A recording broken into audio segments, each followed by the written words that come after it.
നമസ്കാരം, ഞാൻ Asnath Mansoor, counselling psychologist. നമ്മൾ അറിഞ്ഞോ അറിയാതെ ചെയ്യുന്ന ചില കാര്യങ്ങൾ നിങ്ങളുടെ മുന്നിൽ എത്തിക്കാനാണ് ഈ ഒരു വീഡിയോ ചെയ്യുന്നത്.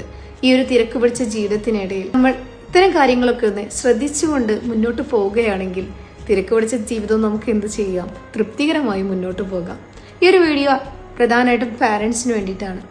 നമ്മൾ കുട്ടികൾ പഠിച്ചുകൊണ്ടിരിക്കുന്ന സമയത്ത് നമ്മളെന്ന പേരന്റ് പോയിട്ട് അവരോട് ഒന്ന് തലോടിക്കൊണ്ട് അവരോട് പറയാറുണ്ട്, മക്കളെ പഠിച്ചോ എന്നൊക്കെ പറയാറുണ്ട്.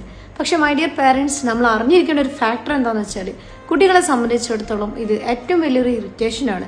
എൻ്റെ ഒരുപാട് ട്രെയിനിങ് സെഷന് പോകുമ്പോൾ കുട്ടികളുമായിട്ട് ഇൻട്രാക്ട് ചെയ്യുമ്പോൾ 99% ഓഫ് സ്റ്റുഡൻസ്, എസ്പെഷ്യലി ടീനേജേഴ്സ്, നേരിടുന്ന ഏറ്റവും വലിയൊരു ഡിഫിക്കൽറ്റി എന്ന് പറയുന്നത് രാവിലെ മുതൽ വൈകിട്ട് വരെ സ്കൂളിൽ നിന്നോ അവിടെ നിന്ന് പഠിക്കുന്നെന്ന് പറഞ്ഞുകൊണ്ടും മറ്റു കാര്യങ്ങളൊക്കെ കഴിഞ്ഞു തിരിച്ച് വീട്ടിലെത്തി വീണ്ടും കുട്ടികൾ അവരുടേതായ കാര്യങ്ങളൊക്കെ ചെയ്തതിന് ശേഷം ഒന്ന് പഠിക്കാനിരിക്കുമ്പോൾ പാരൻസ് വന്ന് അവരോട് പറയുന്ന ഒരു ഡയലോഗാണ്, അത് നിങ്ങൾക്ക് അറിയാത്തത് കൊണ്ടാണ് നിങ്ങൾ ഇത്രയും കാലം അത് ചെയ്തു പോയത്.